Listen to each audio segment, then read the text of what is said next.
Bismillahirrahmanirrahim. Assalamualaikum warahmatullahi wabarakatuh.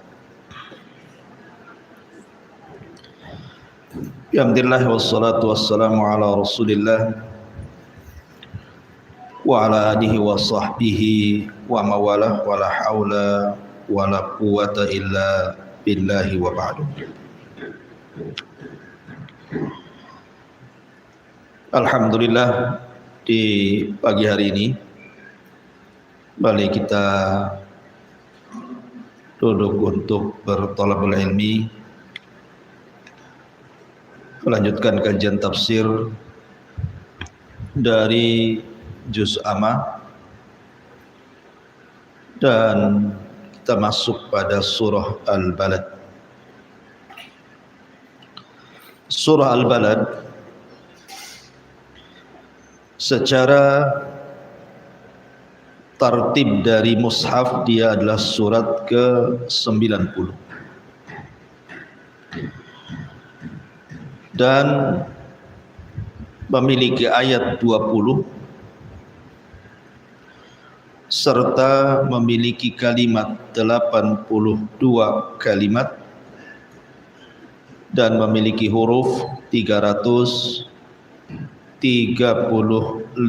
huruf, dan merupakan surah Makkiyah, turun sebelum hijrah Nabi sallallahu alaihi wa ala alihi wasallam.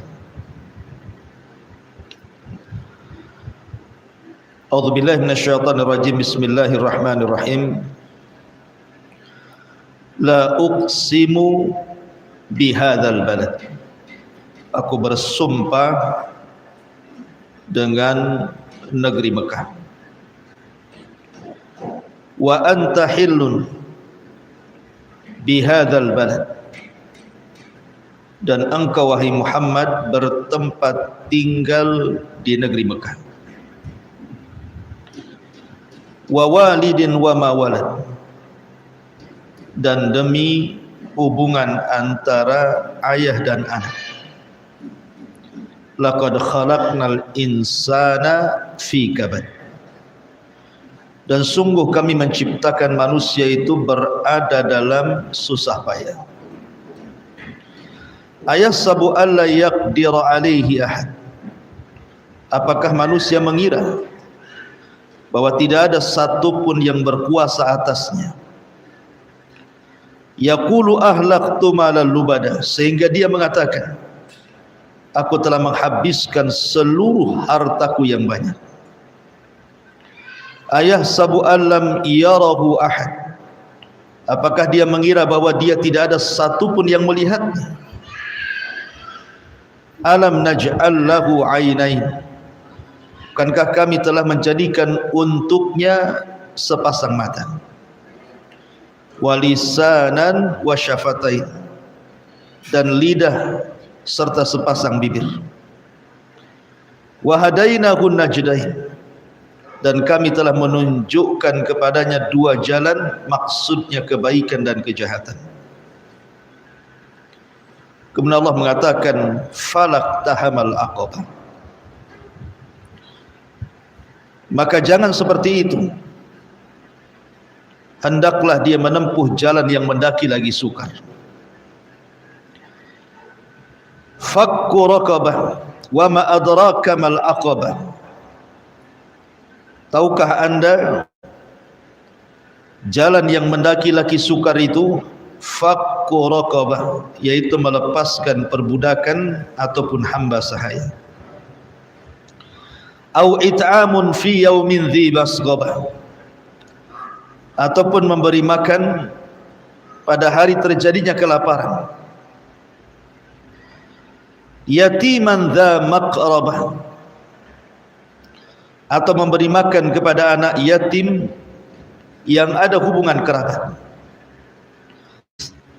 Au miskinan dha matrabah, atau memberi makan kepada fakir miskin yang sangat fakir. Thumma kana minal ladzina amanu wa tawassaw bis sabri wa tawassaw bil marhamah. Kemudian dia termasuk orang-orang yang beriman yang saling berpesan kepada kesabaran dan kasih sayang. Ulaika ashabul maimanah. Mereka orang-orang yang beriman dan saling berpesan itu adalah golongan orang-orang kanan. Walladzina kafar biayatina hum ashabul masy'amah. Dan orang-orang kafir yang mendustakan ayat-ayat kami, mereka adalah golongan orang-orang kiri. Alaihim narum muqsadah. Bagi mereka neraka yang sangat tertutup dengan rapat. Taib. Kita coba meringkas tafsir ini sebab kalau dibentangkan panjang pembahasannya. Allah Subhanahu wa taala berfirman, la uqsimu bihadzal balad. Aku bersumpah dengan negeri Mekah. Surah Al-Balad sebelumnya kalau dari depan itu jatuh setelah suratul Fajri. Wal fajri wa layalin ashri yang nanti kita akan bahas. Suratul Fajri ini menjelaskan kepada kita tentang golongan-golongan yang akan masuk neraka.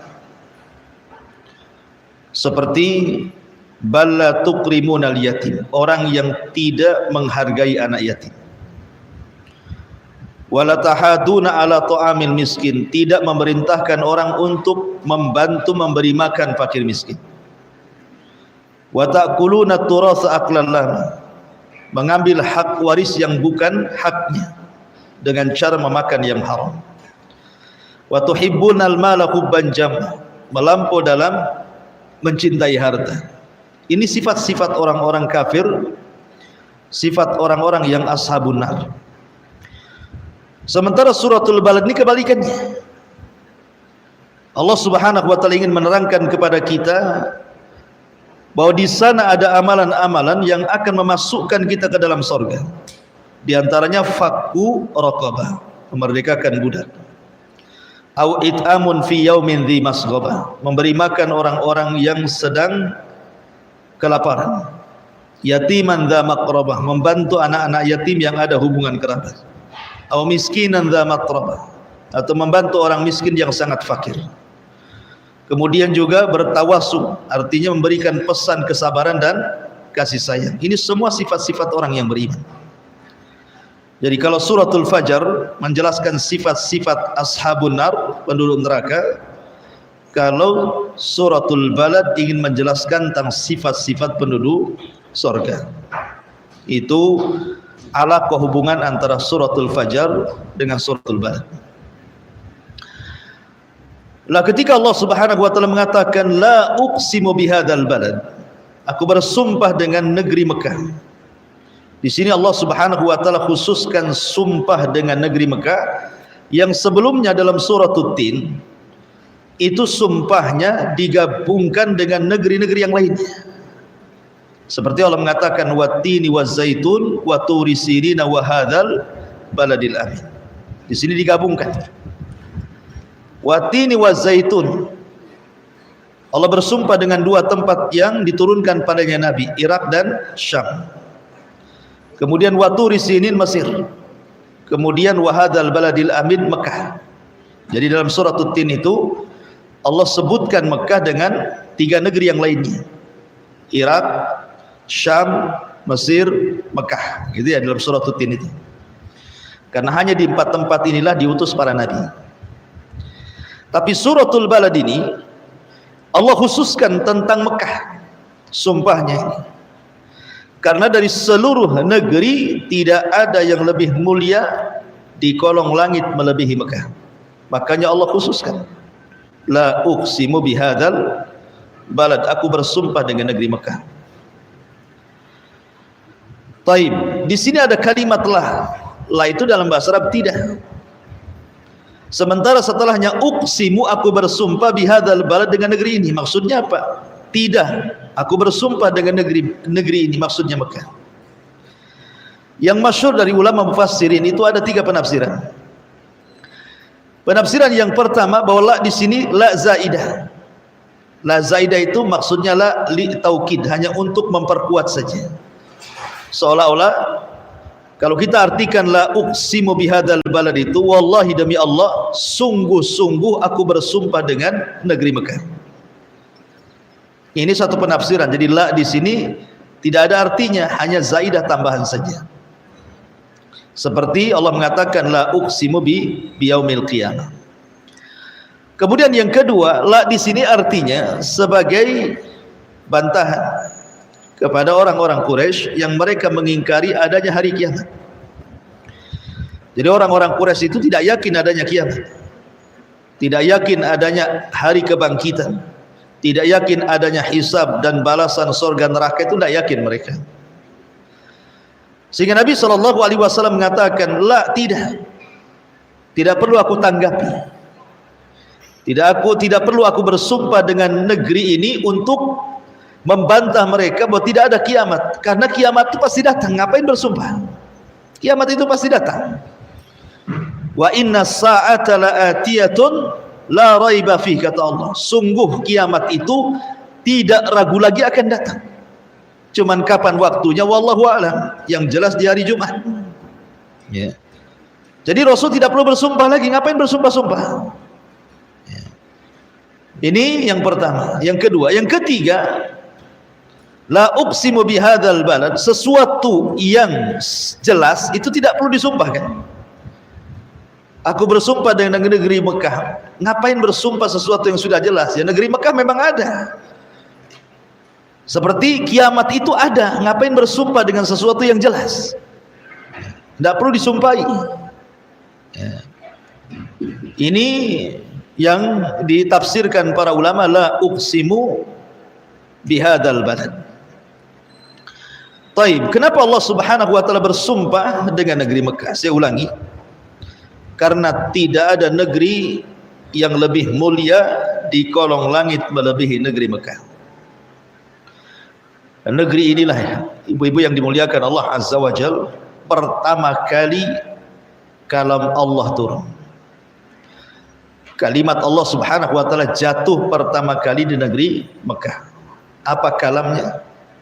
Rabbana zalamna anfusana wa illam taghfir lana wa tarhamna lanakunanna minal khasirin. Inilah kalimat yang pertama kali turun di Mekah dan tidak turun di tempat lain. Kapan itu? Ketika Allah Subhanahu wa taala menurunkan Adam dan Hawa. Banyak khilaf di antara ulama tentang di mana Adam turun, Hawa di mana turun. Tetapi yang jelas bahwa sebagian ulama menguatkan bahwa Adam turun di India, yang sekarang disebut dengan Sri Lanka. Sri Lanka menurut bahasa mereka itu negeri yang mulia. Karena turunnya Adam, konon di sana ada bekas kaki turunnya Adam. Kemudian Sri Lanka itu dikenal dengan siwaknya. Siwak yang paling wangi di dunia itu ada di Sri Lanka sana. Jadi Adam turun di Sri Lanka. Walaupun sekali lagi ini khilaf, walaupun Quran tidak menjelaskan. Ada juga yang mengatakan Hawa turun di Jeddah. Makanya Jeddah disebut Jeddah dari kalimat nenek. Nenek itu bahasa Arabnya Jaddah. Kalau kakek Jaddun, kalau nenek Jaddatun. Makanya Jeddah diambil dari Jaddah karena nenek Hawa turun di situ. Bagaimana kemudian bisa berjumpa antara Adam dan Hawa? Allah Subhanahu wa taala memberikan sinyal ataupun tanda dengan menurunkan Hajar Aswad dari sorga ke bumi. Ketika turunnya Hajar Aswad itu bercahaya. Ya. Kemudian turun di Mekah. Disitulah Adam dan Hawa melihat cahaya. Makanya kemudian keduanya berjalan ke satu titik itu. Ketika semakin dekat yang disebut dengan daerah Muzdalifah, akhirnya kemudian perjumpaan keduanya di satu titik yang disebut dengan Arafah. Arafah, kalau orang mau melamar, kemudian kenalan dulu disebut ta'aruf. Arafah itu diambil dari ta'aruf kan, kenalan. Ketika berjumpa Adam kenal Hawa, Hawa kenal Adam, makanya tempatnya disebut Arafah. Disitulah kalimat tadi turun. Keduanya menyesal karena sudah bermaksiat kepada Allah Azza wa Jal, maka Allah jatuhkan kalimat tobat, Rabbana zalamna anfusana wa illam taghfir lana wa tarhamna lanakunanna minal khasirin. Rabbana zalamna, ya Allah kami telah menzalimi diri kami. Fa illam taghfir lana wa tarhamna, jika engkau tidak mengampuni dosa kami dan tidak memberikan kasih sayangmu kepada kami, lanakunanna minal khasirin, tentu kami menjadi orang yang rugi. Maka kemudian Adam mengucap kalimat itu, Hawa pun mengucap kalimat itu, dan inilah kalimat yang pertama turun dari langit dan kalimat yang pertama diucapkan Adam dan Hawa. Dan Allah Subhanahu wa taala terima tobat keduanya. Setelah Allah Subhanahu wa taala terima tobat keduanya, maka Allah halalkan untuk masuk ke tanah haram. Maka dari Arafah menuju Mekah, menuju Ka'bah. Karena Ka'bah sudah dibangun sebelumnya oleh malaikat. Ya. Ketika sampai saja kemudian di Ka'bah, maka keduanya tawaf dan beribadah kepada Allah Subhanahu wa taala. Maka keagungan Mekah yang kedua adalah negeri yang pertama kali diibadahi manusia di alam semesta. Siapa? Adam dan Hawa. Maka Mekah menjadi tempat yang sangat mulia dari seluruh negeri-negeri manapun. Baru setelah Mekah ada namanya Madinah, sehingga disebut Haramaini, dua tanah suci, dan tidak ada tanah suci ketiga. Tidak sebagaimana prasangka orang-orang Syiah, ada tanah suci yang lebih suci dibandingkan Mekah dan Madinah, kemudian mengarah ke Irak, ke Karbala sana. Tidak ada tanah sesuci Karbala, arealnya jauh lebih besar dibandingkan tanah haram. Ya. Bahkan orang-orang Syiah kemudian mereka menjadikan rukun solat itu tidak sah dianggap sujud ketika belum menyentuh dahinya tanah Karbala. Sehingga orang Syiah itu memproduksi di tanah Karbala itu koin-koin dari tanah Karbala untuk diletakkan di tempat sujud. Jadi koinnya taruh di tempat sujud, kemudian sujud, dahinya harus nempel di koin itu. Harus sujud ke tanah Karbala. Kemudian dilirik Cina. Oh, bisa ditiru nih. Koin Karbala itu diproduksi sama Cina. Jadi koin Karbala made in Cina. Ketipu orang Syiah. Ma'asyiral muslimat yang dimuliakan Allah Azza wa Jalla. La uqsimu bihadzal balad. Dan Mekah yang sudah semulia itu bertambah-tambah kemuliaannya ketika lahirnya Nabi. Makin mulia lagi Mekah itu. Dan bertambah-tambah kemuliaannya Mekah itu ketika Nabi diangkat menjadi Nabi dan Rasul. Dan bertambah-tambah kemuliaan Mekah itu ketika Rasul berhasil membuka pintu Mekah, Fathu Mekah, sehingga membuang berhala-berhala yang disembah oleh orang-orang Quraisy. Ja'al haq wa zahaqal batil, innal batila kana zahuqa. Datang kebenaran, hancur kebatilan. Dan bertambah-tambah mulia lagi ketika kemudian Mekah ini dijadikan kiblat bagi kiblat kaum muslimin di seluruh dunia.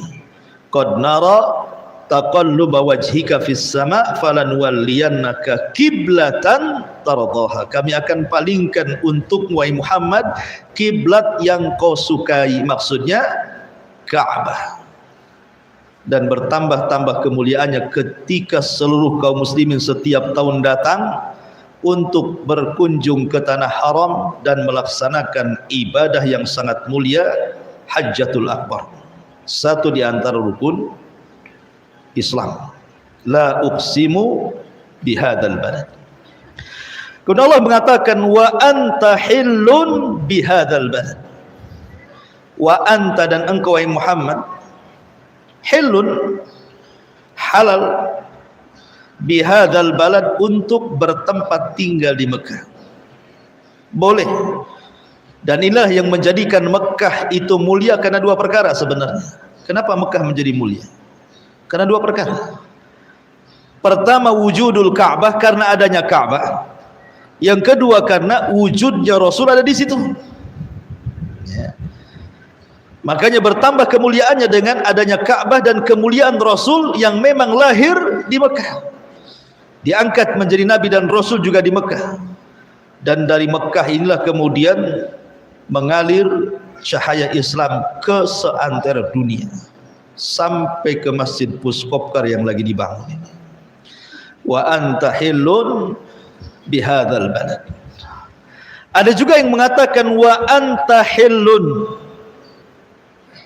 dan engkau Muhammad hillun, halal. Maksudnya halal di sini apa?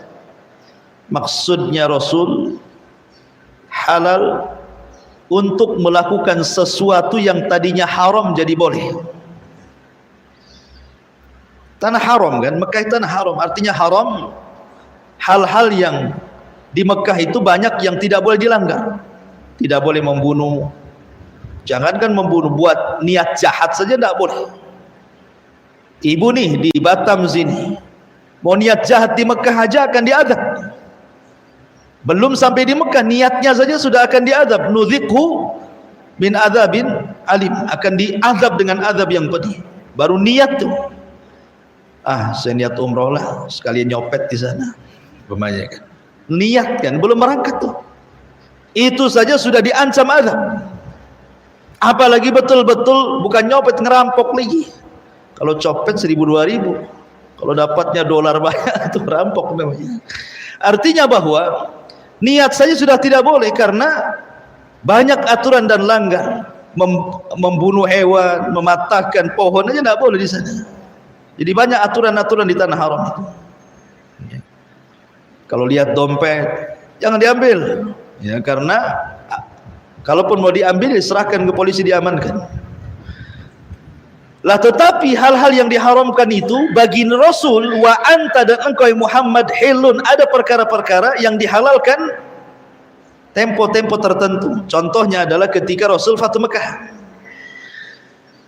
Nabi SAW membebaskan seluruh penduduk Mekah dan mengatakan kemudian permusuhannya kepada Rasul tidak diampuni oleh dia. Bunuh dia, walaupun dia sembunyi di balik Ka'bah, di kiswah Ka'bah, bunuh dia katanya, karena sudah melampaui kejahatan, dibunuh akhirnya.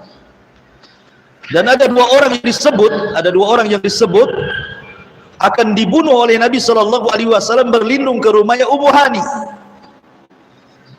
karena Ummu Hani itu bibinya Rasul, dan dari tempat itu pula Rasul pernah melaksanakan Isra Mi'raj kan di rumah Ummu Hani. Ya, Rasul sangat memuliakan Ummu Hani sehingga ketika dua orang ini berlindung kepada Ummu Hani datang kepada Rasulullah, ya Rasulullah, dua orang ini sudah meminta perlindungan kepadaku. Maka kata Rasulullah, laqad ajartu man ajarti, aku sudah melindungi orang yang kulindungi, selamat dia lah, karena dia sembunyi di rumah Ummu Hani. Ya. Di ada tempat tertentu Rasul dihalalkan untuk menumpahkan darah di tanah haram. Itu pun waktunya terbatas. Di Fatu Mekah itu boleh membunuh hanya dari waktu pagi sampai asar saja. Setelah asar tidak boleh. Dan sampai sekarang hanya khusus baginya. Kemudian penafsiran yang ketiga justru terang, wa anta hil, artinya engkau di hadzal balad, di negeri Mekah. Padahal tidak boleh membunuh itu. Siapa yang merencanakan pembunuhan? Orang-orang Quraisy yang dipimpin oleh Fir'aunnya umat ini. Siapa? Abu Jahal ngadakan rapat di mana? Di Darin Nadwah. Dari Nadwah ini yang membangun kakek Nabi, tetapi digunakan rapat untuk membunuh Nabi. Kan ajar tuh. Ketika rapat pula datang Syekhun Najd, orang tua dari Najd, dan Najd itu terkenal pandai bicara. Rupanya Syekhun Najd ini jelmaan daripada iblis. Kemudian ikut rapat. Ibu bayangkan kalau ibu rapat ada iblis duduk di situ, kacau nggak rapatnya? Kacau lah ya. Tiba-tiba Abu Jahal kemudian berpendapat, bagaimana kalau setiap kabilah kirimkan satu anak muda, kita bunuh rame-rame si Muhammad itu supaya tidak ada kisos. Paling tidak diat. Nah, kalau dia bayar diat, kasihlah 100 ekor unta, kita urunan. Iblis berdiri, cocok aku dengan kamu. Iblis kata Abu Jahal, harus jadi iblis. Berarti memang Abu Jahal ini di atas iblis dia pendapatnya. Jadi Rasul pernah diancam untuk dibunuh, padahal ini tanah Mekah. Wa anta hillun, dan engkau dihalalkan darah wahai Muhammad di tanah Mekah gitu. Ada juga mentafsirkan seperti itu.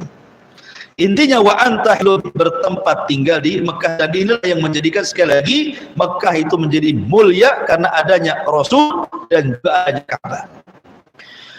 Kemudian Allah bersumpah lagi, wa walidin wa ma walad, demi hubungan sang ayah dengan anak.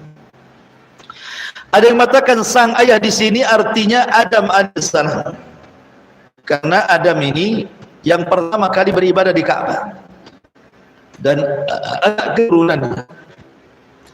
Ada juga yang mengatakan yang dimaksud walid di sini artinya Ibrahim, karena Ibrahim juga ada erat kaitan dengan Ka'bah karena dia yang meninggikan Ka'bah. Ibrahim itu yang meninggikan Ka'bah, bukan membangun, ya pondasinya sudah ada.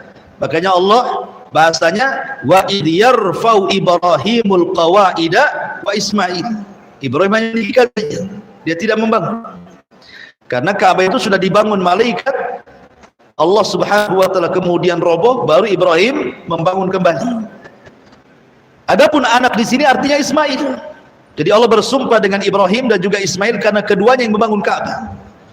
Bahkan Ibrahim inilah disyariatkan padanya haji menjadi syariat bagi seluruh turunannya termasuk Nabi SAW dan umatnya. Syariat haji, syariat Ibrahim. Ya, banyak syariat Ibrahim yang kita lakukan. Salah satunya haji dan kurban, syariat Ibrahim, dan menjamu tamu dan yang lainnya. Ya. Ada juga yang mengatakan wa walidin wa ma walad. Wali di sini artinya setiap orang tua, setiap orang tua yang saleh, wa ma walad, dan anak yang saleh. Tentu Allah bersumpah dengan yang baik-baik, ya. Jadi beruntung kalau ada orang tua yang saleh punya anak yang saleh, masuk pada sumpah di sini. Wa walidin wa ma walad. Ada juga yang mengatakan wa walidin artinya wa walidin, dan yang memiliki keturunan. Wa ma di sini nafi, artinya tidak. Walad, tidak punya keturunan, artinya yang punya keturunan dan yang tidak punya keturunan. Jadi orang-orang yang mandul Allah takdirkan mandul, tidak mesti, karena itu bukan sebuah kekurangan, bukan sebuah cacat dalam rumah tangga. Bisa ngangkat anak kan gitu ya. Tidak mesti kemudian ya kalau ibunya yang mandul bapaknya nggak bisa kawin lagi. Tapi kalau bapaknya yang mandul ibunya yang tidak, akan lagi. Artinya bahwa bisa ngambil anak kan, jadikan anak angkat bagi dia. Ya. Jadi Allah mengatakan wa ma walad, ya maksudnya tidak punya keturunan, jadi tidak perlu. Nah ini takdir Allah, ada yang punya keturunan, ada yang tidak punya keturunan, dua-duanya dijadikan sumpah. Kemudian untuk apa sumpah-sumpah ini? Mau jawab sumpahnya di sini, laqad khalaqnal insana fi kabad. Sungguh kesah. Ma'asyiral muslimat yang dimuliakan Allah Azza wa Jalla, kabad itu diambil dari kata-kata kabid. Kabid itu artinya hati. Kalau kabid dan bahasa kitanya hati. Karena biasanya yang sering sakit itu hati, sakit hati saya. Kalau sakit jantung cepat bawa ke dokter. Ya. Kalau sakit hati itu tidak bisa dibawa ke dokter. Lah kabad itu dari kabid. Karena biasanya yang menjadikan orang susah itu bersumber dari hati kita ini yang susah gitu. Dan di sini Allah Subhanahu wa taala ingin menjelaskan maksudnya apa, laqad khalaqnal insana fi kabad. Dan sungguh kami ciptakan manusia dalam keluh kesah dan kesulitan. Artinya manusia itu sejak di kandungan ibunya sampai dia lahir, sampai dia remaja, dewasa, tua, mati, masuk alam kubur di padang mahsyar, itu tidak pernah akan ada senangnya manusia itu. Ya. Sejak dalam rahim itu sudah nggak senang itu, karena ketergantungan kepada ibunya kan. Kalau ibunya makannya kurang sehat, pengaruh kepada anaknya. Ya. Kemudian ketika persalinan terus dipotong tuh,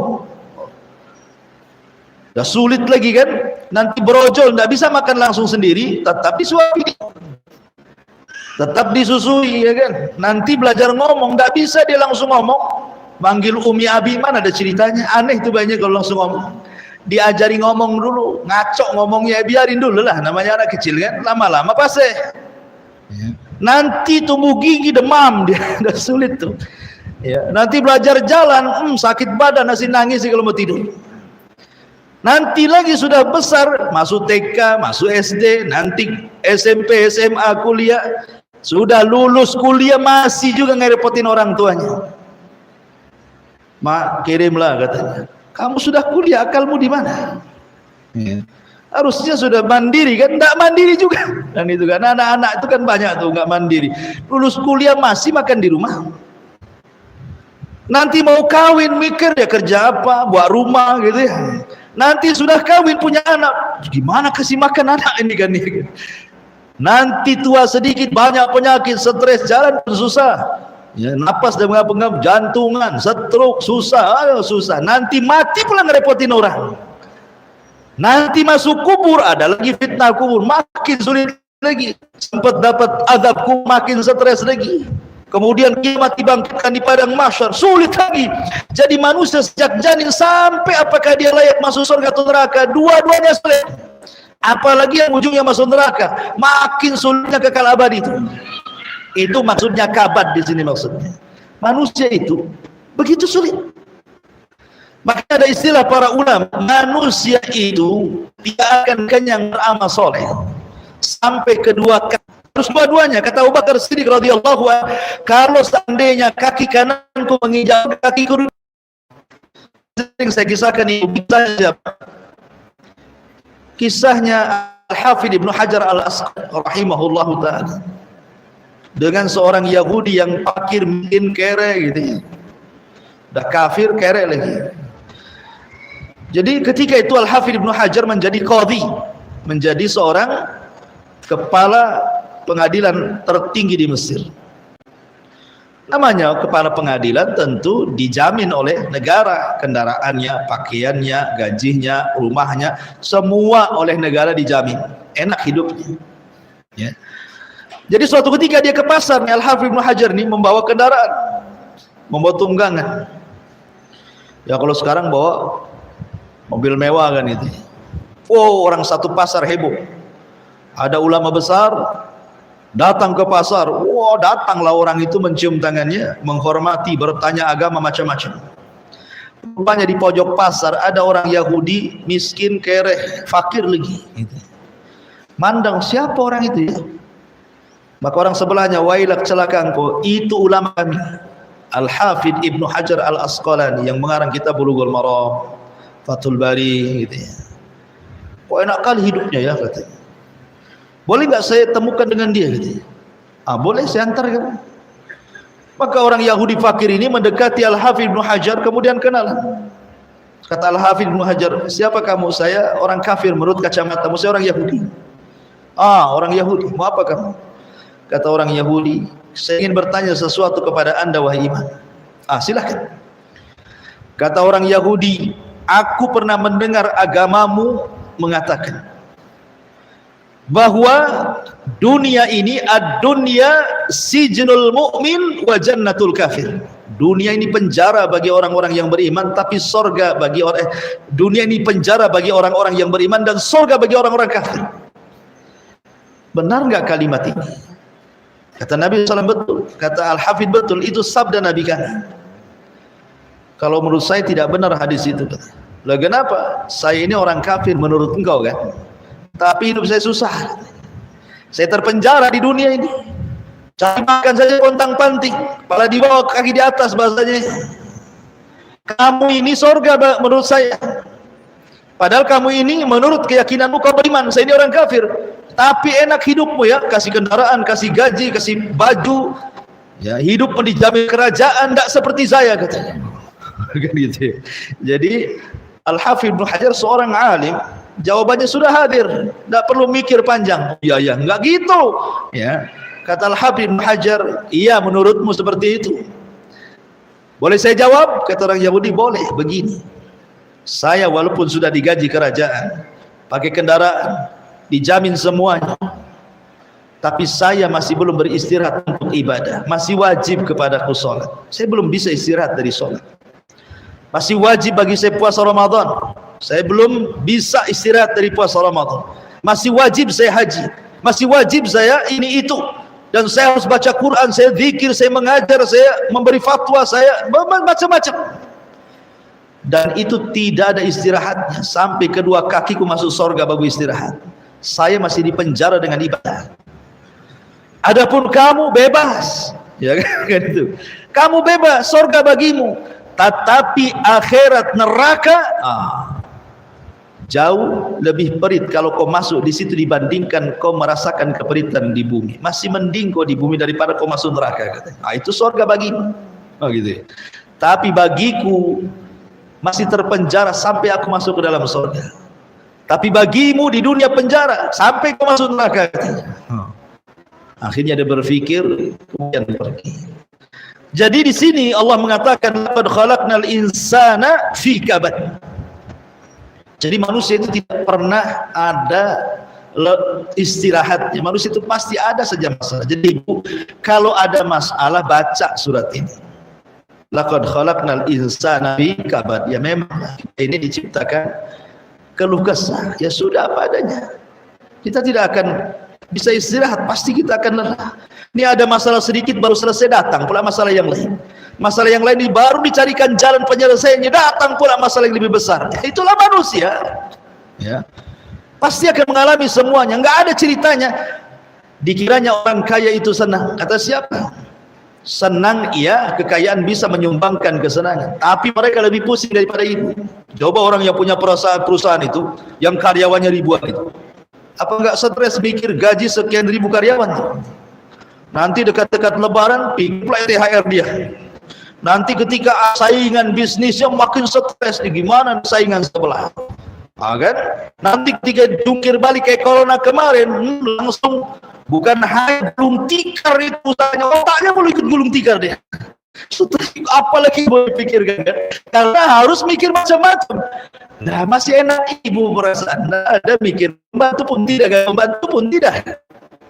Ya, jangan kemudian dipikir mereka tidak stres. Stres jauh lebih stres daripada ibu. Berapa banyak orang kayak gila tuh? Stres. Ya. Semua stres. Jangan orang kaya, dukun aja ada yang bunuh diri. Kenapa? Karena sepi pasien. Bunuh diri itu. Di mana itu, di Bekasi itu, di mana itu ya? Bunuh diri dukun coba. Jadi intinya bahwa laqad khalaqnal insana fi kabad. Manusia itu pasti keluh kesah. Cerita itu, Ustaz siapa cerita itu? Jadi ada istri kedua. Mungkin dia merasa dizalimi terus sama suaminya. Nama istri kedua. Dizalimi sama suami, minta cerai. Ya. Akhirnya dia ke masjid. Salatlah di masjid, imamnya pula baca surah Al-Balad. Laqad khalaqnal insana fi kabad, katanya. Gitu ya. Pikirlah istrinya kan mungkin tahu bahasa Arab lah kan itu. Iya memang. Ya gimana? Belum tentu juga saya minta cerai atau cerai saya bahagia kan? Namanya belum tentu. Oke, sekarang saya dizalimi suami saya. Kemudian saya minta cerai. Kemudian saya menceraikan. Apakah kemudian saya hidup sendiri akan bahagia? Belum tentu juga, apalagi punya anak. Siapa yang ngasih makan anaknya? Siapa yang beli dia? Siapa yang namanya hidup? Pernah hidup bersama beda dengan tiba-tiba hidup sendiri kan? Nikah lagi belum tentu suaminya juga lebih baik daripada suami sebelumnya kan? Namanya semua berkutat dengan takdir itu. Ya itulah memang kabad. Itulah kabad. Seperti itu kabad. Makanya kenapa Nabi SAW mengatakan Rasul itu kalau mengamalkan sesuatu maka istiqomah dengan amalan. Karena ada orang berbisnis bosanan kan? Bukan pengen bisnis apa? Jual cincau gitu. 2 bulan kadang ada yang beli kan, stres. Gulung tikar. Belum apa-apa baru buka tuh. Pikir kerja lain. Ini modal belum ketutup, pinjam lagi, buka lagi. Apa namanya? Perusahaan cilok bakar namanya kan. Belum apa-apa stres gak ada beli. Sampai kapan? usaha nggak ada yang jalan, asih utang semua kan, makin stres kan. Jadi ma'asyiral muslimat yang dimuliakan Allah Azza wa Jalla, jadi namanya hidup di dunia itu tidak lepas dari kabad, nah, gitu kata Allah ya. Jadi kalau ibu lagi stres, baca surah Al-Balad, khususnya di ayat surah Al-Balad nomor siapa ini? Laqad khalaqnal, nomor 4, ayat keempat. Laqad khalaqnal insana fi kabad. Enggak usah nangis. Ya ibu ya. Ada masalah baca nih. Oh iya, laqad khalaqnal insana. Saya ini insan. Ya pasti kabad lah kan itu. Selesai itu urusan. Bukan berarti baca ayat ini langsung hilang. Bukan maksudnya untuk menghibur. Biar enggak stres sekali gitu maksudnya. Laqad khalaqnal insana fi kabad. Kemudian Allah mengatakan ayahsabu allan yaqdir alaihi ahad. Bentuk kabadnya apa? Ayahsabu allan yaqdir alaihi ahad. Apakah manusia, kan sebelumnya Allah menyebut kata al-insan. Biasanya kalimat al-insan itu ditujukan kepada orang kafir. Kalimat insan itu biasanya ditujukan kepada orang kafir, khusus bagi ayat-ayat dalam juz amma yang sifatnya makiyah. Sebab kalimat insan itu jarang yang konotasinya positif, biasanya konotasinya itu negatif. Karena al-insan ini biasanya ditujukan kepada akhlak-akhlaknya orang kafir. Apa akhlaknya orang kafir itu? Ayasabu allan yaqdiru alaihi ahad. Apakah manusia itu mengira bahwa tidak ada yang berkuasa atasnya sehingga dia bisa berlaku sekehendaknya? Itu akhlaknya orang kafir, rasa tidak kuasa, rasa tidak ada yang berkuasa, dialah yang berkuasa kepada dirinya sendiri, merasa cukup. Makanya ketika Allah Subhanahu wa taala mengatakan kalla innal insana la yatgha an ra'ahu, terkenakan itu sekali-kali manusia itu akan mudah melampaui batas kalau dia merasa cukup. Salah satu ketika dia merasa cukup karena merasa tidak dikuasai, dia nggak yakin dengan Tuhan. Tuhan itu menguasai kita, dia ingin mereka bebas dari Tuhannya. Seperti apa sifatnya? Yaqulu ahlaktu malubda. Dia mengatakan karena aku telah menghabiskan harta yang banyak. Betul kan? Ini daratan poya-poyamu. Poya-poya itu akhlaknya orang kafir. Maka saya herankan kadang-kadang konten-konten selebritis gitu kan, setiap hari wah gitu, rumah yang gede. Apa nggak sakit hati orang miskin tuh? Ya. Nanti baru mau beli mobil tuh, belum jadi tuh udah diumumkan.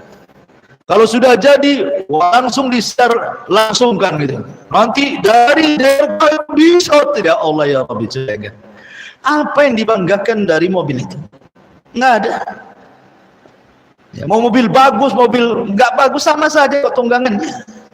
Itu juga kan itu. Artinya jangan sampai kemudian melampaui batas. Boleh kita ini membeli mobil bagus, tapi jelas keperluannya kan itu. Masa ke rumah sampai 5 mobil itu, sampai nggak ada bagasi depan pula, nggak itu diparkirkan. Sudah nggak manfaat, nggak ada. Kecuali mungkin diberikan kepada anak-anak yatim, fuqara gitu ya, untuk lain lagi gitu. Kadang-kadang masyarakat muslimat yang dimuliakan Allah Azza wa Jalla, makanya di sini Allah mengatakan yaqul ahlaktu maluban. Ada yang mengatakan yaqul ahlaktu ini turun kepada orang Al-Haris ibn Amir ibn Nufail. Dia itu sebenarnya orang kafir masuk Islam. Orang kafir masuk Islam. Kemudian dia banyak melakukan pelanggaran dalam Islam. Namanya pelanggaran-pelanggaran dalam Islam itu kan ada kafara, seperti jima di bulan Ramadan, kafara jima pakai 60 kan gitu. Dalam kafara dihar juga sama, dalam kafara sumpah juga sama. Kemudian dalam Islam ada zakat, ada sedekah. Jadi yang merasa hartanya habis untuk itu saja katanya, dia rugi ketika dia bersedekah, dia rugi ketika dia berkafarah, dia rugi ketika dia berzakat itu. Sehingga dia mengatakan yaqulu ahlaktu malaluban. Harusnya ketika harta kita dibelanjakan kepada yang baik itu kan senang, harus puas. Justru nyesal apabila dibelanjakan kepada yang maksiat. Ini terbalik pula orang ini, Al-Harith ibn Amir ibn Nufail ini. Ya. sehingga akhirnya kemudian sampailah kepada Tuhan, melampaui batas, sehingga dia pun kemudian berani mengatakan yaqulu ahlaqtu malal badar. Tapi ada juga mengatakan bahwa ini turun kepada orang kafir, turun kepada orang kafir seperti Abu Jahal dan yang lainnya, bahwa mereka dengan kekayaannya itu sudah senang telah memusuhi Nabi. Ya, jadi memusuhi Nabi itu dengan kekayaannya. Seperti umpamanya lihat bagaimana istrinya Abu Sufyan sebelum masuk Islam kan, Hindun ibn Utbah, sampai kalungnya dijual hanya untuk memusuhi Nabi. Maka di akhirat kalungnya diganti dengan sabut kelapa dan dimakan. Fiji dihabmi masad kan gitu ya. Kasih sabut kelapa dibakar tuh gara-gara kalungnya dijual untuk membayar Nabi. Ya. Jadi berpoya-poya untuk maksiat itu, apalagi sampai memusuhi Allah dan Rasulnya, itu akhlak orang kafir. Dalam masalah makan saja kita ada aturan dalam Islam, kulu washrabu wala tusrifu kan gitu ya. Makan secukupnya, minum secukupnya, jangan berlebih, karena mubadir itu kanu ikhwana syaitan, karena berlebih itu kawan syaitan, dan itu akhlaknya orang kafir. Dan dikhawatirkan yang kita buat itu sebenarnya yang menjadikan syaratnya rezeki. Jangan salah ya, terkadang mungkin suami ngeluh sama ibu ya, lagi sepi job, aduh perusahaan lagi ini nampaknya lagi ada masalah, kan gitu ya, sehingga berdampak kepada saya, dan begitu seterusnya. Jangan-jangan kemudian terdapat kesulitan-kesulitan dalam kehidupan itu karena kita berlaku sesuatu yang sangat remeh. Dari remeh itu dampaknya itu maksudnya. Contohnya harus makan berdua cukup mungkin berapa on aja beras, ibu pula 1 kilo dimasukkan ke Magicom tuh. 2 hari habis, basi, buang. Kan? Itu mubazir kan? Ketika tidak syukur maka Allah kurangi nikmatnya. Ketika kita syukur itulah Allah tambah. Nah, gitu ya, harus tahu rahasia-rahasia kenapa dalam keluarga umpamanya kok suami agak seret usahanya, coba ini nggak ada masalah, mungkin bisa introspeksi ke dalam gitu. Baik. Ayah sabu alam yarahu ahad. Ayah sabu alam yarahu ahad. Apakah dia mengira bahwa tidak ada satupun yang melihat? Ketika dia menghabiskan hartanya berpoya-poya, jalan sana jalan sini gitu ya, dan dia merasa bangga kalau sudah ke Singapura umpamanya, wah ada selfie di sana sama singanya gitu ya. Kemudian ke Australia, ke Amsterdam sana ya. Kemudian kemana lagi? Ke Amerika, ke mana-mana, ke Korea sana, ke Hong Kong. Sebutkan negara lagi mana? Barelah. Jadi sudah merasa senang kali dia, bangga pula dari situ. Padahal ziarah ke negeri kafir. Padahal seandainya untuk jalan ke Saudi umroh itu bisa berkali-kali itu. Kenapa dia tidak ke sana berkali-kali? Atau umpamanya datang ke yang jomblo, saya biaya kau nikah, senang tuh. Itu amalan soleh kan itu. Ini jelas-jelas tetangganya jomblo, dia bolak-balik pula ke Australia. Nggak punya hati dia. Ya. Jadi di sini Allah mengatakan ayat sabu alam yarahu ahad. Jangan ngira kau lakukan seperti itu tidak ada yang tahu. Ada, Allah tahu, Allah menyaksikan kamu. Kemudian Allah ingatkan nikmat-nikmat ini. Alam naj'al ain. Bukankah kami yang memberi kedua mata? Syukuri mata itu. Lihat kepada yang halal. Mata ini mata dari Allah Subhanahu wa ta'ala. Karena kalau umpamanya harta sudah dihambur-hamburkan nih, pasti mata pun memandang yang haram. Kalau harta yang dihamburkan, umpamanya jalan kemana, ke Australia, ke Singapura, ke Amerika, sepanjang jalan itu pemandangan kita dihadapkan kepada yang hal-hal yang haram. Apalagi negeri-negeri yang banyak syubhat. Kemudian Allah mengatakan lisan wa syaitan, lisan juga dan 2 bibir. Nikmat dari Allah, gunakan untuk bicara dengan bicara yang baik. Karena biasanya orang yang diberikan kekayaan itu biasanya lisannya tidak pernah dijaga kan? Kenapa? Karena pengaruh sombong, ya. Pengaruh kesombongan dan pengaruh kepelitan sehingga lisannya itu mudah kufur. Mudah kufur, merasa bahwa hartanya itu karena Allah sayang dengan dia. Rabbi akraman, katanya. Rabbku sedang memuliakanku, karena kalau Allah menghinakanku tidak mungkin saya kaya. Nah gitu ya. Sekali digulung tikar oleh Allah, dia mengatakan Rabbi ahanan. Oh, baru tahu Allah sedang menghinakan aku, katanya. Enggak begitu, ya. Tapi syukuri bahwa semua adalah karunia Allah, karena kekayaan itu bukan kemuliaan. Orang kafir juga kaya, orang Islam juga kaya. Lah apa bedanya? Ya. Kemudian Allah mengatakan wahadainahun zain, loh kami sudah pilih kedua jalan. Hartamu loh, kamu punya harta nih, Allah kasih dua jalan. Nih satu nyumbang fuqara wal masakin, surga kamu. Nah, ya. Yang satu nih jalan-jalan yang enggak jelas, hanya untuk dibuang-buang aja, neraka kamu di situ. Sudah kasih dua jalan, pilih mana? Ya. Makanya Allah mengatakan falak tahamal aqabah, jangan seperti itu. Jalan ke surga adalah jalan yang sukar lagi mendaki.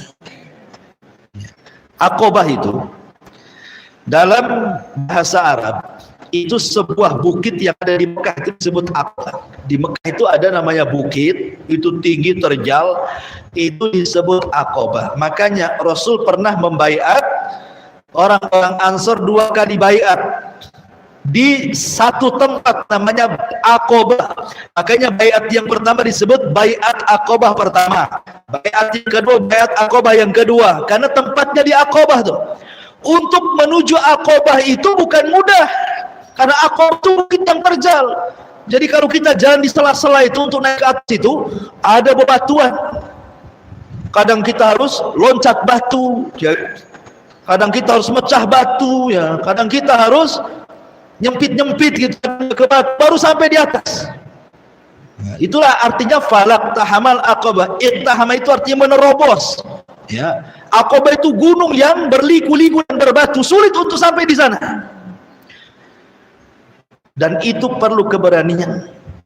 Kalau orang penakut nggak akan naik bukit kan, bukan? Apalagi jalannya lenggak-lenggok kayak ular, banyak batu kiri kanannya kan. Kalau nggak berani nggak akan naik ke atas. Perlu adanya kepercayaan diri, keberanian, keikhlasan, baru bisa naik ke atas, itu kesabaran. Kalau nggak sabar, nggak berani, nggak sungguh-sungguh, akan sampai naik ke atas bukit itu. Lah Mekah itu dikelilingi bukit batu tuh kayak gitu. Coba sulit dulu itu kalau haji harus naik ke bukit, turun lagi ke bukit gitu kan. Luar biasa, bisa jatuh terkadang. Lah Allah ingin katakan, daripada engkau habiskan hartamu loh untuk nggak jelas itu, ya kenapa tidak kamu berikan kepada mereka-mereka, ya walaupun jalannya itu falak tahamal aqabah, sulit. Ya. Lihat ini Allah Subhanahu wa taala ingin mengkias antara orang yang berjalan ke gunung Aqabah dengan begitu sulitnya dan berjalan ke surga. Bahwa ke surga itu tidak mudah loh. Sama dengan engkau berjalan ke bukit Aqabah itu loh, maksudnya begitu. Lain dengan membuang-buang harta, mudah. Kalau maksiat itu tinggal dorong jegur saja dia. Dan semuanya asik-asik kalau maksiat itu kan. Nggak ada yang nggak asik maksiat itu. Apa yang nggak asik dengan maksiat? Maksiat itu asik-asik. Tapi sebentar saja asik, ketika maksiat, habis hilang maksiatnya, stres dia. Begini ibu ya, boleh saya analogikan. Bersedekah itu ujian harta. Sedekah itu ujian harta. Bayangkan bu, suami ibu kerja dari pagi sampai sore, banting tulang, nggak pulang ke rumah. Wah, sudah keringat bercucuran. Kadang-kadang tengok suami ibu datang itu muka udah kusut, kasihan kadang-kadang. Ya nggak tahu yang kasihan, kadang-kadang nggak kasihan juga ya, Bos. Jadi udah kusut, udah stres, ngoroknya pun kalau capek kali 1 kilo kedengaran gitu kan. Wah, ini suami saya capek kali, nampak dari ngoroknya. Jadi tiba-tiba kemudian di sebelah ada orang miskin. Allah tuntut untuk bantu. Allah tuntut untuk bantu kan. Kalau dia tidak bantu karena takut kalau hartanya itu habis, menunjukkan bahwa sedekah itu perlu keberanian. Tidak dia akan sedekah ya. Perlu kesabaran, karena harta itu ada ujiannya. Ujiannya memberi sesuatu kepada orang yang enggak ada hubung kait dengan pekerjaan. Saya tiba-tiba kata Allah, beri hartamu kepada orang itu. Kadang-kadang orang itu tidak kita kenal. disuruh kasih. Ini kan ujian, ngasih atau enggak kan begitu ya? Harus begitu, ini ujian harta. Kadang-kadang Allah menguji mengeluarkan harta itu kepada orang yang tidak kita kenal, atau kita kenal tapi tidak ikut-ikut nimbrung dalam usaha kita. Tahu-tahu suruh dibagi saja, enak kali. Tapi begitulah ujian harta. Harus bisa. Dan orang yang bisa melakukan seperti ini hanyalah para pemberani, seperti pemberaninya orang naik ke bukit Aqabah. Gitu ya. Kalau bisa naik ke bukit Aqabah Anda berani, seperti itulah orang sedekah. Jadi orang bersedekah itu adalah sifatnya orang berani, dan orang yang tidak bersedekah itu sifatnya orang penakut. Karena syaitan selalu membisikkan kepada orang yang bersedekah, ya idukumul faqra, jangan infak nanti fakir. Nah, setan itu ngomong gitu. Ya, jadi kan disusupkan pada dia sekuler, jangan infak 100.000, hilang pula di dompet 100.000 nanti. Dia tak yakin, lain dengan malaikat, infak 100.000 Allah ganti 700 kali lipat hartamu. Kan itu ya kalau paradigma Quran. Ini enggak. Ya. Makanya Allah contohkan di sini apa yang disebut dengan Aqabah di situ. Yang kalau kita jalan itu penuh dengan berbatu, sulit, sukar dan tinggi. Allah mengatakan wa ma adraka mal aqabah. Apa sih Aqabah itu, jalan yang sukar itu? Fakku raqabah. Yang pertama, fakku raqabah, memerdekakan budak. Ya kan? Memerdekakan dari perbudakan. Makanya saking mulianya memerdekakan budak di zaman Rasul itu, banyak para sahabat yang mereka melakukannya. Bahkan Abu Bakar Siddiq di awal dakwahnya saja 7 orang yang sedang disiksa dimerdekakan sama Abu Bakar. Salah satunya Bilal bin Rabah, Hubayb ibn Arad, Habib atau Khabbab ibn Arad, kemudian Zunairah, ya kan?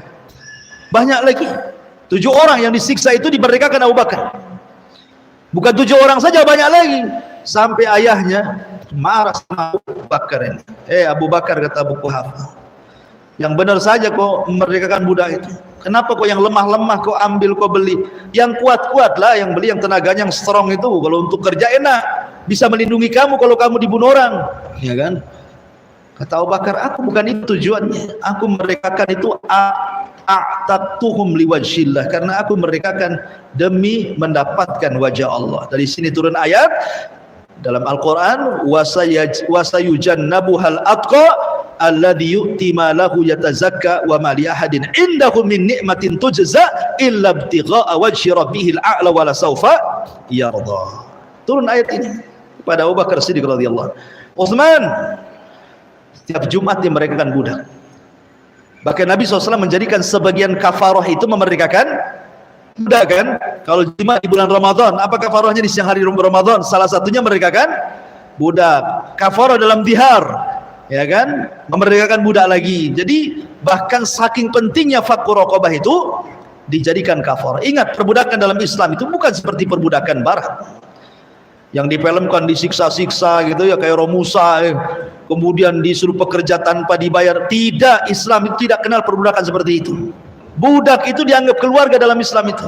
Bahkan kalau ada kisah itu, budak dimerdekakan oleh tuannya nggak senang, maunya jadi budak aja. Kata kenapa? Karena belum tentu kalau dimerdekakan dia bisa cari makan sendiri, bisa cari kerja sendiri, ada tempat nginap sendiri, beli pakaian sendiri. Tapi kalau sama tuannya, dikasih tempat tinggal, dikasih makan, dikasih minum, dia nggak stres cari kerja, yang penting kan hidup untuk makan. Jadi makanya Rasul itu sebelum mati, yang diwasiatkan pertama adalah sholat, kemudian masalah budak kan, as-salatu salatu wa ma malakat aimanukum, jaga sholat, dan jaga hamba sahaya kalian, kata Rasulullah. Sampai seperti itu ya, fakku raqabah.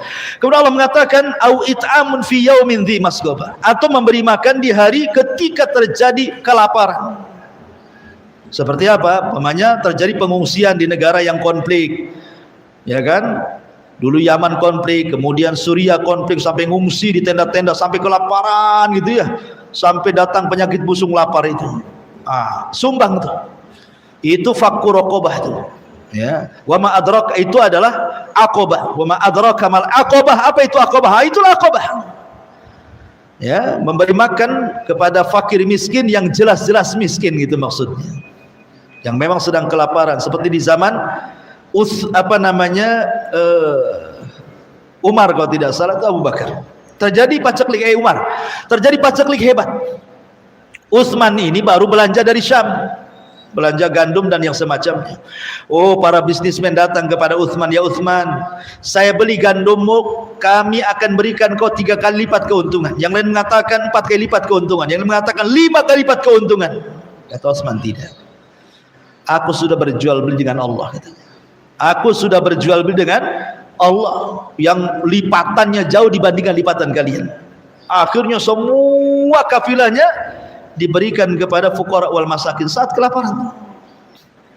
Kemudian hartanya Khadijah habis ketika terjadi pemboikotan Bani Hashim oleh 18 kabilah tuh. 3 tahun terjadi pemboikotan tuh. Harta Khadijah habis hanya untuk ngasih makan orang-orang yang kelaparan karena diboikot masalahnya. Lihat Khadijah, ya, sampai habis hartanya hanya untuk memberi makan orang-orang yang sedang diboikot itu karena membela Nabi SAW. Ya, jadi itulah maksudnya di masghabah. Nah, kalau sekarang ini kalau ibu mau ngasih makan boleh diruli-ruli gitu kan, atau mungkin di tempat-tempat yang dia tidak layak, seperti mamanya tinggal di kolong-kolong jembatan, ya kan. Nah, ini kasihan, bantu mereka gitu. Itu namanya di masghabah. Kemudian au it'amu fi yaumin dhi masghabah yatiman dha maqrabah, atau anak yatim yang memiliki hubungan kekerabatan. Ibu punya saudara sekandung seibu sebapak gitu ya, atau ponakan sekandung seibu sebapak, suaminya meninggal, kemudian punya anak kecil, hidupnya susah, ambillah anaknya. Kalau tidak mau hidup satu rumah, biarlah anakmu saya biayai, saya kirim per bulannya berapa itu biayanya, sampai dia balik. Berarti ibu sudah mengkafil anak yatim kan itu. Tidak harus sampai dia tua, tidak usah, sampai balik saja. Kalau laki-laki 15 tahun, kalau perempuan 9 tahun kan itu. Berarti itu sudah mengkafil anak yatim. Kemudian au miskinan dza matrabah, atau orang miskin yang dza matrabah. Matrabah itu diambil dari tanah, artinya orang miskin yang enggak punya rumah. Ya. Cari orang miskin yang enggak punya rumah tuh. Yang ngontrak-ngontrak enggak punya rumah, yang kasihan itu. Kemudian Allah mengatakan tsumma kana minal ladzina amanu. Tsumma kana minal ladzina amanu, kemudian dia termasuk orang-orang yang beriman. Wa amilus shalihat wa tawassau bis sabri, dan orang yang saling berpesan dengan kesabaran, wa tawassau bil marhamah, dan saling berpesan dengan kasih sayang. Maksudnya dua sifat yang baik bagi orang-orang yang beriman adalah saling berpesan dengan kesabaran. Sabar itu ada tingkatan, dan sabar itu ada 9 tingkatan. Pertama, sabar dibagi 3, kemudian kali 3, berarti 9. Sabar itu ada 3. Sabar ketika melaksanakan ketaatan, sabar ketika menjauhkan dari kemaksiatan, sabar ketika menghadapi qada dan keputusan ataupun qadar. Itu sabar ada 3. Sabar ketika melaksanakan maksiat, sabar ketika sabar ketika melaksanakan taat. 1. Sabar ketika menjauhi maksiat. 2. Sabar ketika menghadapi qada dan qadar. Sabar ketika melaksanakan ketaatan ada 3. Ada sabar ketika melaksanakan ketaatan lillahi, kemudian ada sabar ketika melaksanakan ketaatan billahi, dan ada sabar ketika melaksanakan ketaatan ma'allahi. Jadi ada lillahi, billahi, ma'allahi. Apa artinya? Artinya 1, sabar ketika melaksanakan ketaatan lillah. Lillah itu artinya ikhlas karena Allah. Jadi ibu melaksanakan ibadah itu ikhlas. Ya, tidak perlu selfie bu. Lagi sholat tayangan khusus, langsung buka IG live, Facebook live, YouTube live. Nah, ikhlas itu. Ya. Lillah saja, bismillah. Kemudian billahi, bi di sini artinya bi isti'anatillah. Sabar ketika melaksanakan ketaatan dengan meminta pertolongan kepada Allah. Ibu sampai di sini, Bu, kalau bukan karena pertolongan Allah, Bu, walaupun ibu sehat, ibu punya waktu, itu kaki kayak diborgol, Bu. Ah, malas. Tapi kalau karena pertolongan Allah, nyantai saja ibu ke sini kan. Berarti ketika melaksanakan ketaatan kepada Allah, minta pertolongan. Kemudian yang kedua, yang ketiga, ma'allah, bersama Allah. Ketika ibu melaksanakan ketaatan kepada Allah, rasakan bahwa Allah bersama kita sehingga tertanam sifat muraqabah.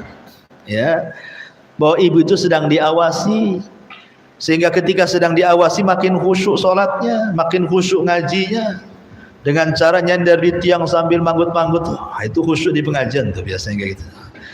Seolah-olah dia sedang diawasi Allah, Bu. Ya. Itu ma'allah artinya.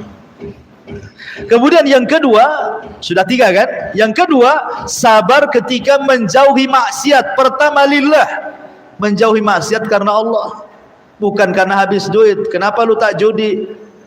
Kemarin habis, kalah. Bukan itu, ya kan? Artinya berhenti judinya karena kalah kan? Bukan karena Allah, nggak mau saya. Ya. Biasanya kau rajin tuh ke tempat lokalisasi itu. Enggak, saya sudah datang ke dokter kemarin. Kamu terkena penyakit AIDS katanya. Makanya saya berhenti, kata dokter, berhenti saya berhenti katanya. Jadi bukan karena Allah. Kata dokter, dokter kayak Tuhan bagi dia. Ya kan? Kata dokter enggak boleh. Quran dari dulu enggak boleh tetap aja dia melakukannya kan. Belum ada bukti masalahnya. Bukan itu lillah, karena Allah. Kemudian ketika menjauhi maksiat, billah, dengan meminta pertolongan Allah, sebab kalau kita tidak ditolong Allah masih maksiat. Ya. Kemudian yang ketiga, ma Allah, coba merasa muraqabah bersama Allah. Bahwa di samping saya ini ada yang mengawasi, raqib dan atid. Di atas sana ada Allah yang mengawasi kita, ma Allah, sehingga takut lagi melangkah ke tempat maksiat. Ini sudah 6 ya. Kemudian yang terakhir, sabar ketika mendapatkan musibah ataupun nikmat ataupun ujian. Itulah qada dan qadar namanya. Sabar ketika menghadapi takdir lillah, ikhlas karena Allah. Ya gimana lah, sudah takdirnya, mau diapakan lagi. Anak harus meninggal, suami meninggal, ini gulung tikar. Lillah, ikhlas karena Allah. Lillah, inna lillah wa inna ilaihi raji'un. Semua datang dari Engkau ya Rabb, kau ambil silahkan. Ya. Ikhlas karena Allah. Makanya Rasul mengajarkan kepada Ummu Salamah ketika mendapatkan suaminya meninggal dunia, katakan, ya Ummu Salamah, Allahumma jurni fi musibati, Allah berikan pahala kepada musibah yang menimpaku. Ikhlaskan semua karena Allah. Apapun musibah yang menimpa ibu, ikhlaskan, datang dari Allah. Boleh jadi Allah sedang mengangkat derajat kita. Kemudian yang kedua, billah, minta pertolongan kepada Allah agar bisa sabar. Karena kalau orang itu tidak sabar, Bu, oh dia caci maki Allah, Bu. Bukan orang aja dicaci maki, Allah dicaci maki dia karena tidak sabar kan? Nah, minta pertolongan kepada Allah. Jangan sampai lisan ini kemudian mengeluarkan kata-kata yang kufur ketika menghadapi takdir musibah itu. Kemudian yang ketiga, ma'allah. Ya. Undang Allah kepada musibah ibu. Jangan ibu hadapi sendiri. Ya. Sebab musibah kalau dihadapi sendiri makin stres, Bu. Tapi kalau ikut serta dalam musibah ibu, insya Allah perkara besar pun akan terurai masalahnya sedikit demi sedikit. Insya Allah itu. Inilah 3 perkara sabar ketika menghadapi takdir. Jadi kalau dikumpulkan semuanya berapa? 9. Inilah tingkat kesabaran itu. Oh, kalau ibu bisa 9 dapat, insya Allah ibu dapat pahala bighairi hisab, tanpa ada batas. Karena Allah mengatakan, innama yuwaffas sabirina ajrahum bighairi hisab. Orang-orang yang sabar itu akan dapat pahala tanpa hisab, tanpa batas. Kemudian Allah mengatakan, wa tawassaw bil marhamah, memberikan pesan dengan kasih sayang. Dan kasih sayang pertama adalah orang tua, baru kerabat, baru anak yatim, baru fakir miskin, baru yang lainnya. Jadi yang pertama kali siapa? Orang tua. Umar bin Khattab pernah datang orang mengadu, ya Amirul Mukminin, aku sudah berlaku kepada ibuku sama seperti aku berlaku kepada aku sewaktu kecil dari ibuku.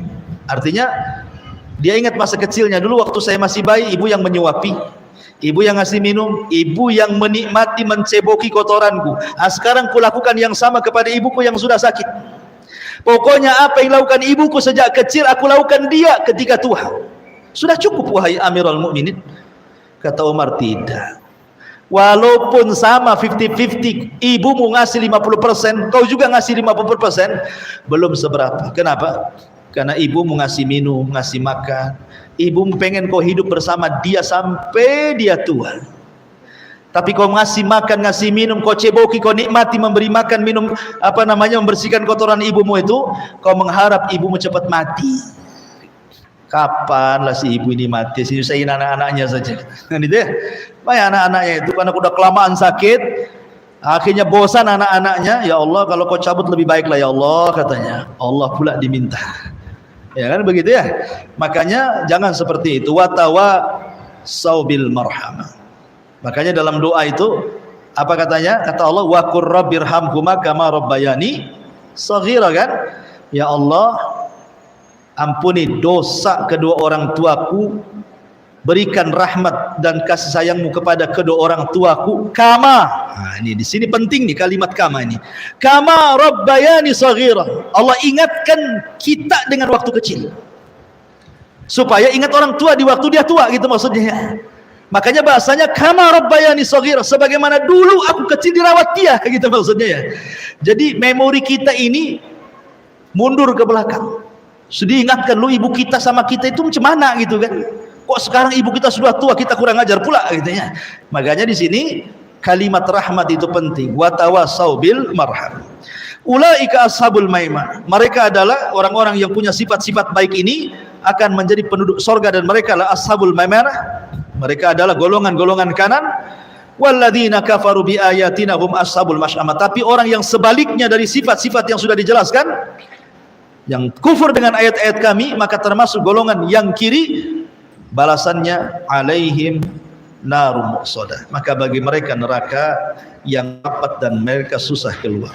Wallahu alam. Ini diantara singkat saja tafsir surah Al-Balad. Baik, sebelum saya tutup, silakan kalau ada yang mau bertanya.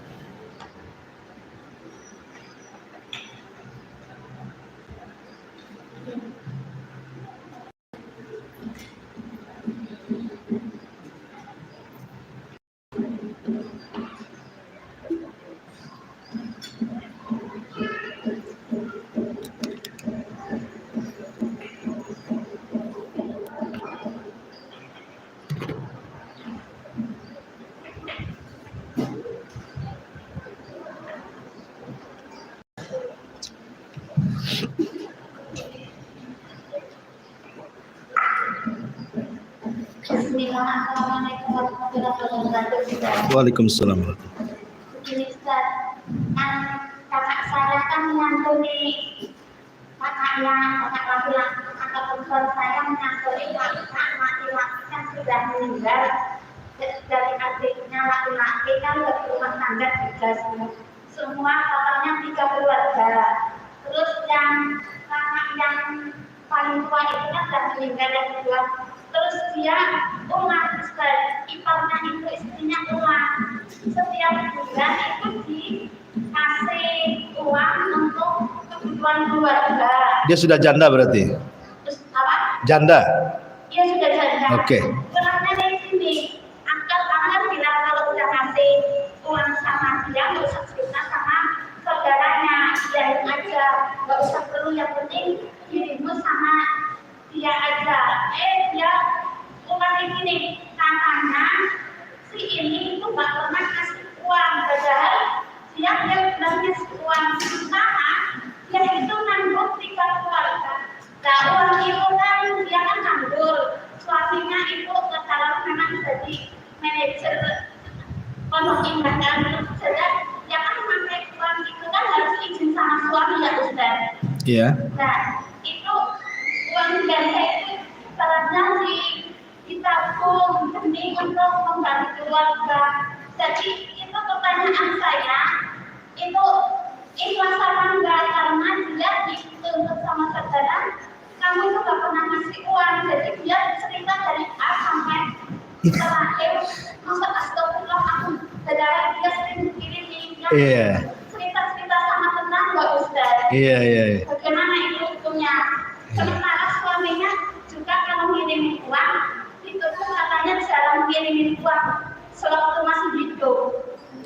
Kan ada bukti transfernya kan? Ada. Ya, Ngirimnya pakai apa ngirimnya? pakai ATM lewat anaknya yang sudah jadi. Iya, kan ada bukti pengirimannya kan? Ada bukti resitnya kan ada kalau transfer ya kan? Itu yang kedua olehnya ke anaknya. Iya gini Bu ya, dengerin ya. Pernah saya contohkan ke ibu itu.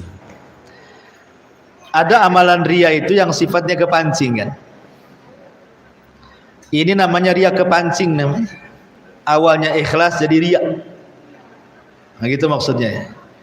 Seperti saya contohkan dulu, ada orang nyumbang ke Masjid Darul Hidayah. Kemudian kata saya sebagai bendahara, siapa namanya Bu? Oh, enggak usah. Ustadz, kasih aja Abdullah di situ. Besoknya nyumbang lagi. Atas nama siapa Bu? Oh, enggak usah. Abdullah saja, hamba Allah. Pampanglah Abdullah sampai 10 di situ. Pada satu orang. Tetangganya ngomel-ngomel, kau ini kaya masjid depan rumah nggak jadi gitu.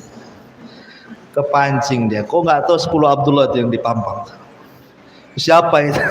Tanya tuh sama Ustaz Abu Merot. Itu saya semua itu Abdullah di situ tuh. Itu dia kepancing. Nah, seperti itulah contohnya. Ya. Nyambung nggak Bu? Maksudnya gini Bu, kan dia dituduh oleh saudaranya nggak pernah nyumbang kan? Padahal dia nyumbang dari awal sampai akhir. Akhirnya kepancing dan diceritakan dari awal sampai akhir. Saya lo nyumbang 3 keluarga saya tanggung kan itu. Itu satu, jangan kepancing. Biarkan aja lah orang-orang itu ngomong. Ya. Kalaupun harus pembuktian supaya tidak terjadi fitnah melebar-lebar itu, ya cukup sekali saja dijelaskan, tapi bukan lewat kita, lewat orang yang kita sumbang. Ya kan? Lewat yang kita sumbang, jadikan jelas. Kalau kita bisa saja dusta kan, orang yang sumbang. Kalaupun harus, bukan ingin ria, tidak, supaya meredakan fitnah, supaya dia nggak ngomong-ngomong terus jadi dosa. Ya. Tapi kalau saya sebaiknya biarin saja, biarkanlah anjing menggonggong kapilah tetap berlalu. Jangan gara-gara seperti itu kemudian daripada saya nyumbang, saya pula dibilang nggak nyumbang, nggak nyumbang sekali, akhirnya memberhentikan sumbangan namanya. Jadi kemudian yang kedua masalah sumbangan, kalau memang itu uang solid milik istri, ya tidak apa-apa. Istri punya usaha sendiri, umpamanya jual beli online, dapat untung, ya itu kan uang istri. Atau sebelum nikah, istri pernah menikah dengan suami yang lama, dia punya kos-kosan, suaminya meninggal, nikah lagi, berarti kan kos-kosan itu milik istri. Berarti penghasilannya murni milik istri kan? Silakan, terserah, itu milik dia. Asal jangan untuk poya-poya. Tapi kalau suami yang ngasih makan, dia yang kerja, ya tetaplah harus izin suami. Atau umpamanya kalau pandai-pandai istri, walaupun tidak izin, umpamanya suami ngasih nih per bulannya 5 juta, umpamanya habis untuk rumah tangga cuman bisa diminimalis sampai 4 juta, siap tabung 1 juta. Itulah yang disedekahkan ke orang tua dia kan. Pandai-pandailah. Tapi jangan mencolok kali. Kemarin udah kangkung, sekarang kangkung lagi. Kemarin kangkung, sekarang bayam lagi. Kemana duit? Rupanya 4 juta yang disimpan, 1 juta pula yang dibelanjakan. Iyalah, suaminya makin kurus lah si tahu tempe. Jadi harus izin kalau seperti itu. Iya. Begini, jangan bilang nanti aku mau ngirim lagi, aku kasih saran, kasih aja sama buleknya, tujuannya biar nggak juga anak-anak yang ada SMA sama ibunya, karena ada yang masih kecil, umur SD. Pokoknya Bu, intinya terserah bagaimanapun caranya, tapi hindari dalam hal bersedekah itu ria, gitu saja. Terserah mau caranya gimana saja.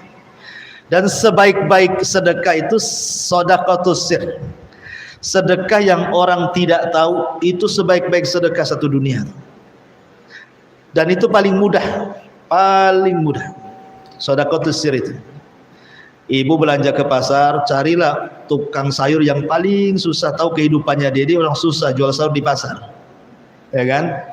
Beli harganya berapa ini satu ikat? 8.000, kasih 10.000, nah enggak usah lah, kembaliannya saya balik. Itu sedekatus sir itu namanya. Enggak ada yang tahu kan, cuman kita kan sama dia kan. Padahal kita lihatnya 2.000 itu sedekah. Walaupun 2.000 tapi itu sedekah paling mantap tuh. Karena tidak ada yang tahu orang kan. Taunya orang kita sedang jual beli. Ya, taunya kan kita sedang beli. Atau ibu nih sebagai penjual buah. Nampaknya orang susah nih jual beli buah. Berapa membeli buah jeruk? Sekilo. Orang tanpa pengetahuan dia udah sekilo, kasih lagi 3 buah, jadi sekilo berapa on? Ambil. Nggak tahu dia kan bawa buah itu padahal lebih tuh. Itu sedaqatus sir namanya. Inilah yang disebut mana qasamin mali sedaqah itu. Kan paling mudah sebenarnya.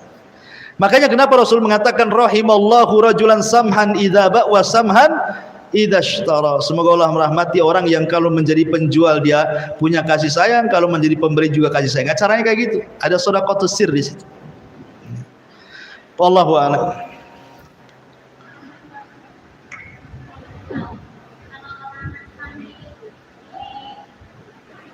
Nasrani itu beli apa?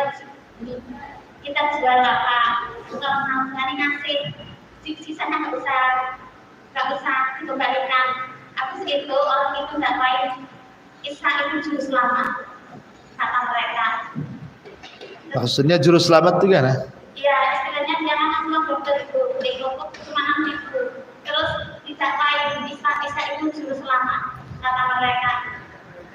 Oh, yang jual orang Nasrani? Yang jual orang Muslim. Yang jual orang Muslim, yang beli? Orang Nasrani. Kalau beli itu Isa itu juru selamat, ya dakwah. Maksud kayak dakwah. Oh gitu. Dibalikan aja uang apa gimana?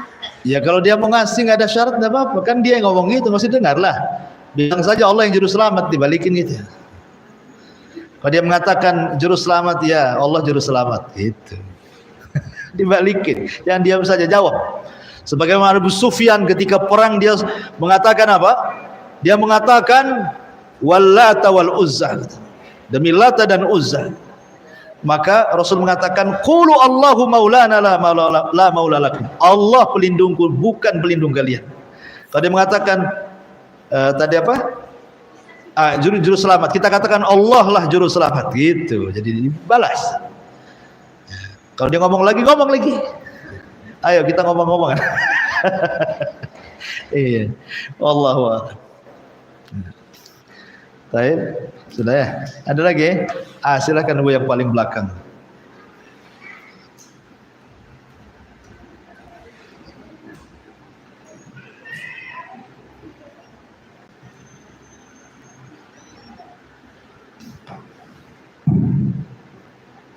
Bismillah, Ustaz. Ya. Assalamualaikum warahmatullahi wabarakatuh. Waalaikumsalam warahmatullahi. Apa Ustaz izin bertanya, apakah boleh kita melakukan sebuah amalan yang mana amalan itu ada Allah janjikan kebaikan-kebaikan untuk dunia dan akhirat, tapi kita mengamalkan sebuah amalan itu memang mengharapkan kebaikan dunia itu, yang tidak terlepas juga kebaikan akhirat juga kita harapkan. Apakah boleh? Ya, alhamdulillah. Al-amalu bi ghairillah. Amal bukan karena Allah itu ada beberapa macam. Ada yang diselap-selipkan saja. Contoh, orang jihad. Memang dia jihad karena Allah. Tapi dalam hatinya kalau ada dapat ghanimah, ya alhamdulillah, enggak juga enggak apa-apa. Itu maksudnya kan?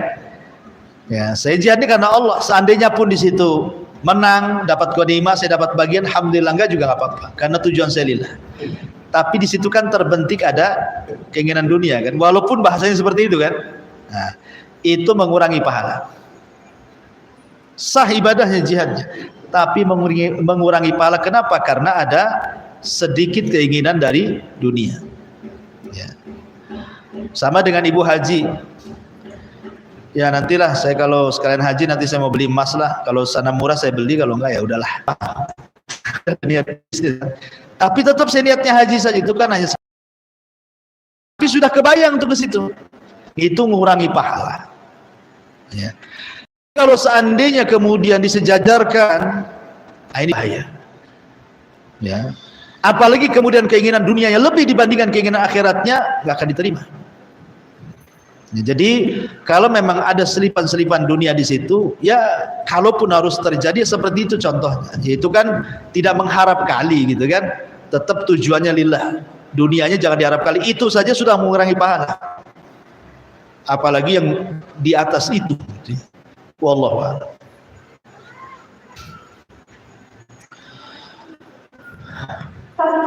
Ya. Mengenai ini Ustaz,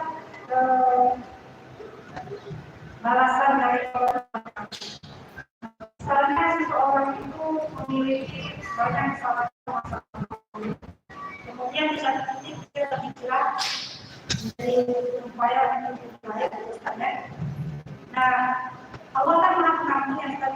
Ya. Yang dimaksud maha pengampun di sini apakah semua kesalahan yang itu memang dia akan mendapat balasan lagi di dunia atau bagaimana maksud dari maha pengampun? Allah maha pengampun kalau si hamba itu tobat dengan taubatan nasuha. Taubatan nasuha itu ya jelas syarat-syaratnya. Kalau dia memang taubatan nasuha, berjanji tidak akan mengulangi gitu ya. Kemudian juga selain berjanji tidak akan mengulangi, dia pun berusaha untuk mengganti perbuatan yang jahat dulu dengan yang baik supaya bisa menghapuskannya. Kalau ini berkenaan dengan hak manusia, dikembalikan haknya, dan begitu seterusnya dari syarat-syarat taubat, ya Allah pasti akan mengampuni. Tetapi di akhirat tetap catatan-catatan dosa itu akan dibaca. Cuman ada hisabnya sulit, ada hisabnya mudah. Hisabnya mudah itu dia hanya sekedar ditanya dan tidak berkewajiban membantah. Dulu kamu berzina? Ya. Dulu kamu minum khamr? Ya. Dulu kamu korupsi? Ya. Dulu kamu makan riba? Ya. Dulu kamu gini? Ya. Iya, iya. Hanya iya saja. Dia disuruh ngakui saja. Habis selesai dibaca, baru Allah mengatakan, Al-an satartuka wa ghafartu dzambaka. Aku tutupi kesalahanmu dan aku ampuni dosa. Masuk ke gudang surga. Tetapi kalau hisabnya asir sulit, itulah bantah-bantah. Kau berzina? Enggak. Saksi sini. Berzina? Iya, dia berzina. Itu namanya sudah bantah-bantahan tuh. Makanya Rasul mengatakan, halah. Siapa yang ketika dihisab terjadi perdebatan, maka hancur orang itu. Ya, jadi kalau mudah itu hanya iktiraf saja, formalitas saja. Tapi kalau yang seperti itu yang masuk, kalau tadi sudah diampuni, tetap dia pun, kalaupun dia sudah diampuni dosa-dosanya, hisab tetap berjalan. Ya cuman tadi bedanya, ya, dia disuruh ngaku saja untuk melengkapi berkas-berkas saja, bahasa kitanya ya formalitas lah gitu ya. Nah, jadi tetap dihisab, kecuali memang orang-orang yang ditentukan mereka tidak akan dihisab dan diadab. Ada kelompoknya ya. Wallahu a'lam. Baik, kira cukup. Subhanallah bihamdika, asyhadu an la ilaha illa anta astaghfiruka wa atubu ilaik. Allahu ta'ala alam. Assalamualaikum warahmatullahi wabarakatuh.